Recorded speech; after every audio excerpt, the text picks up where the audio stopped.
നമസ്കാരം, ഞങ്ങളുടെ യൂട്യൂബ് ചാനലിലേക്ക് ഏവർക്കും സ്വാഗതം.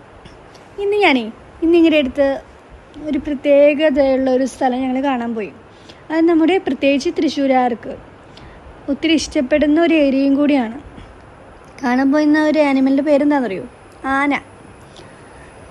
ഗുരുവായൂരിലെ പ്രശസ്തമായ ആനക്കോട്ടയാണ് ഇന്ന് സന്ദർശിച്ചത്.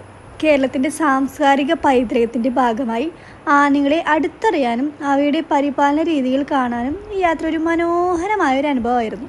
പോകുന്ന വഴികളിൽ കാണാൻ മനോഹരമായിട്ടുള്ള ചെടികളും പൂക്കളും ഒക്കെ ഉണ്ട്. നമ്മൾ കുറേ ക്യാപ്ചർ ചെയ്തായിരുന്നു.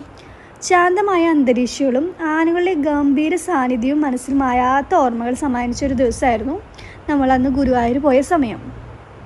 ഗുരുവായൂർ സന്ദർശിക്കുന്നവർക്ക് തീർച്ചയായും കാണേണ്ട ഒരു സ്ഥലമാണ് ആനക്കോട്ട. ഈ യാത്രയുടെ വിശേഷങ്ങൾ വീഡിയോയിൽ കാണാം. വീഡിയോ ഇഷ്ടപ്പെട്ടാൽ ലൈക്ക് ചെയ്യാനും ഷെയർ ചെയ്യാനും ചാനൽ സബ്സ്ക്രൈബ് ചെയ്യാനും മറക്കരുതേ. പിന്നൊരു കാര്യം, അവിടെ ഒരു പ്രത്യേകമുള്ള തരത്തിലുള്ളൊരു ആനയും കൂടി ഉണ്ട്, കണ്ണൻ. നമ്മൾ അതിനൊരു വിളിപ്പേരിട്ടു കാട്ടിലെ കണ്ണൻ.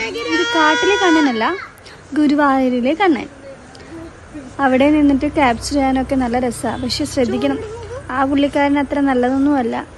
പട്ടെടുത്ത് എപ്പോഴാ പിന്നിൽ അടിക്കാന്ന് പറയാൻ പറ്റില്ല. അപ്പോൾ okay, bye bye, take care.